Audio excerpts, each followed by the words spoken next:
Welcome back. This one goes out to Jackson Walker. He has been keeping me on task about this part 7, and we are finally here.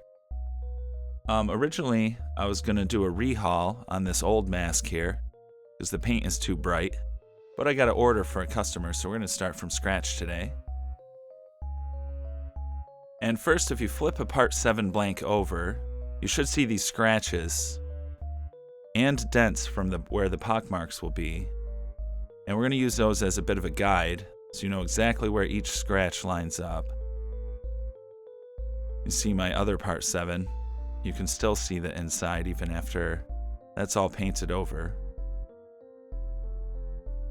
And if you look very closely on the surface, you should be able to see very faintly all of the scratches there too. So I've traced those over and cut them out with an X-Acto knife, or utility knife. And here I've marked off where the pock marks are going to go.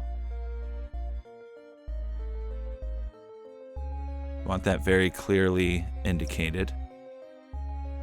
So we'll start with the smallest drill bit I have. And you don't want to drill through the mask with it, so you want to put your drill down to its lowest setting.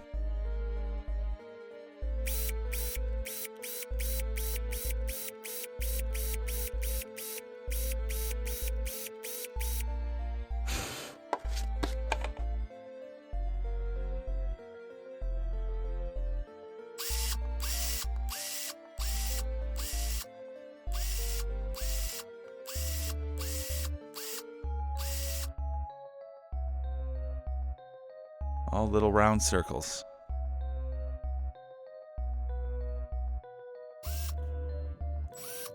Now I'm filling in the gaps.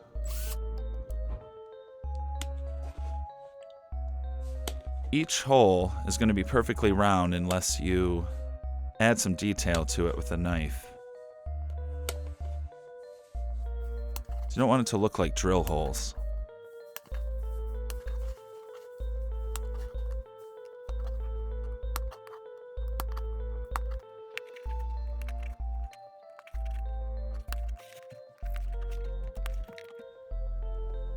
Here's another way to make holes. If you want little holes in between them, just spin the blade around very carefully.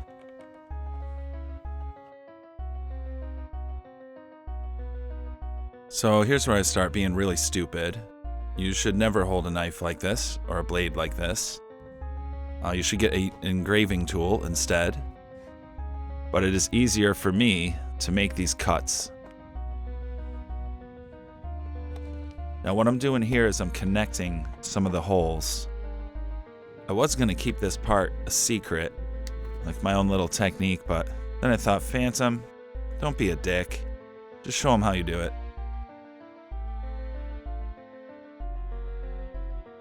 If some of the holes get too deep, you can fill them in with a little filler. That's starting to look good.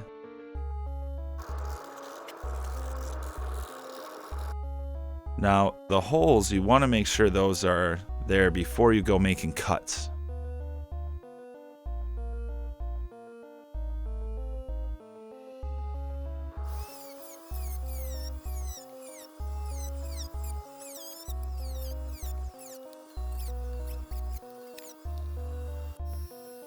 Now you want to fine-tune these.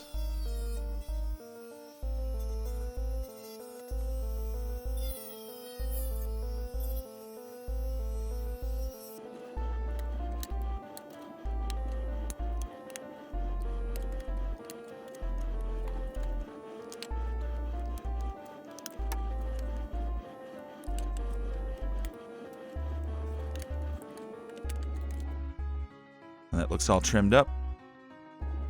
You see this sharp corner here.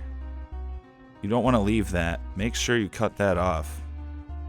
The mask has got to be comfortable. Just like that.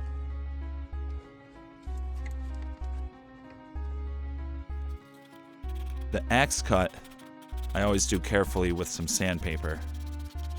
You don't want to screw that up with a Dremel.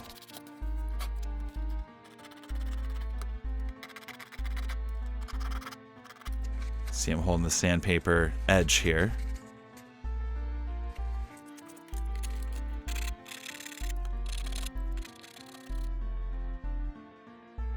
Only now will I sand the inside. And more importantly, these holes.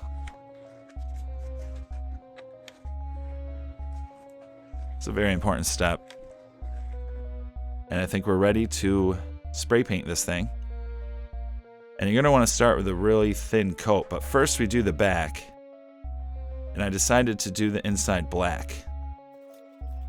Here we're going to take off the overspray, because some paint comes through the eye holes.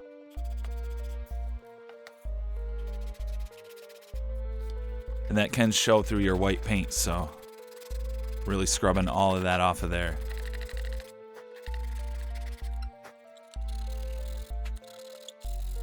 But also you can see I left some of the black paint, some of the overspray, just to darken up that area.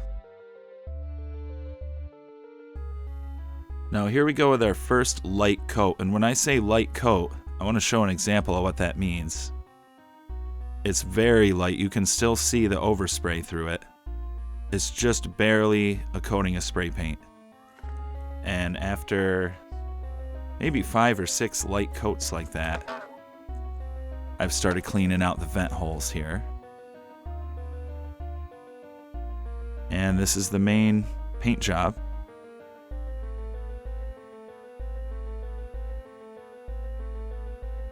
The holes I had to cut out a little with the knife here and there. And we started the scratches. These are very important. You want to take your time making these very subtle and matching the original mask. As you can see, they're not too deep into the paint. Here I'm just putting detail into the nose.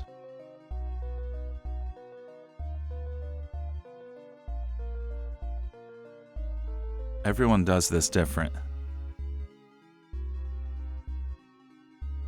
Now it should look something like this. The spray paint scraped away down to the blank. There's a question mark, as Kane Hodder called it.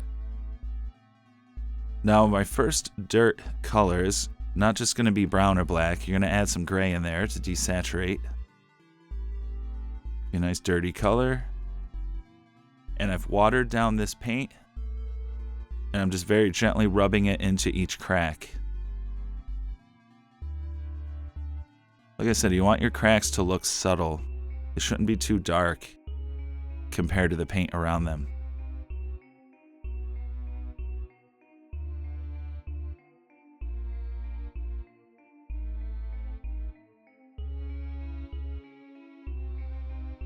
Something like that. Now I've made the paint very wet to fit into these thin cracks. It's very watery. And you're just going to want to repeat this step over and over until those cracks are darkened enough.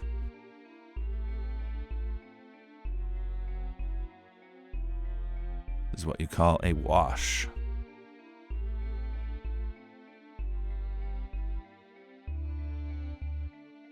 Also, don't forget around the top hole, want to sand that, make the little rub spot. The fun part, doing these holes, it's kind of hard. You have to repeat the wash. As you'll see in a second, the paint doesn't totally fill up every hole, but if you keep repeating this process, it'll eventually get all of them darkened. And this is all of the washed cracks. Ready for actual dirt paint. Now this first coat covers the entire mask, but is also very subtle, like the wash. But this paint is very dry, and there's just very, very little of it. And I'm just lightly rubbing it into every inch of the surface of the mask. You want this color to be light. You don't want it to stand out much. Something like this.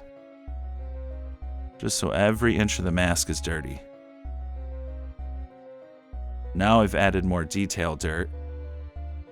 So this is the same process, just with a slightly darker paint and only in certain areas.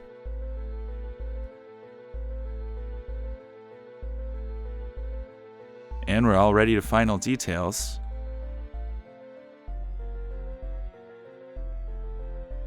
Painting the Chevy on by hand. I could have taped this off, but I thought it would look better to just freestyle it.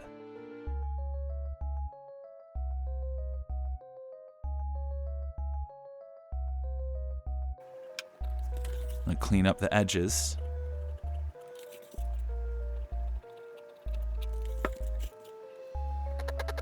And since you're rubbing that clean, you'll want to rub dirt paint into that later.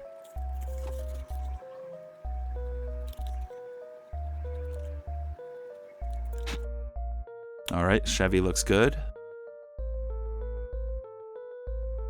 I've been using a reference from the Mario Kerner collection. Now, this is a technique called glazing. So what I've done here is I've realized the chevron was too dark. So I've made a brighter kind of crimson color, and I've made a very wet paint, and I'm just going to cover the entire thing with it.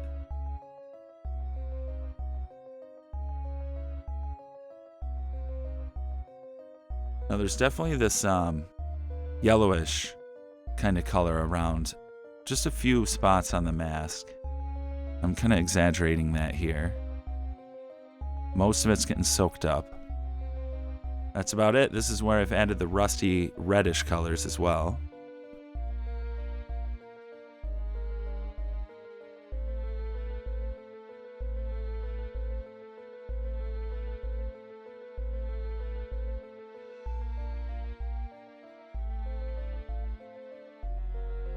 And we'll see it with the straps in a moment here. I did realize there's some fade points in the chevron that are supposed to look very bright. So I added these 2 red marks. And yeah, never let your work area look like this. Don't be a slob like Phantom.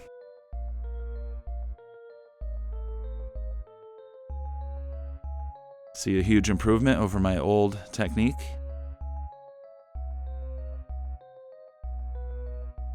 It's looking a lot like the Mario Kerner one. Here it is on the block.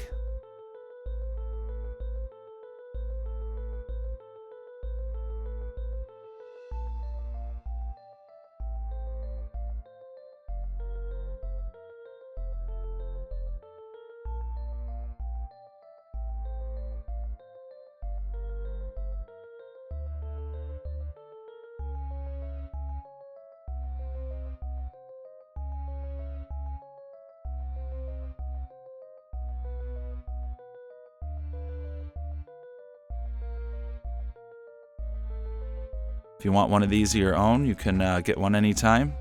Just follow the link below to my Etsy shop.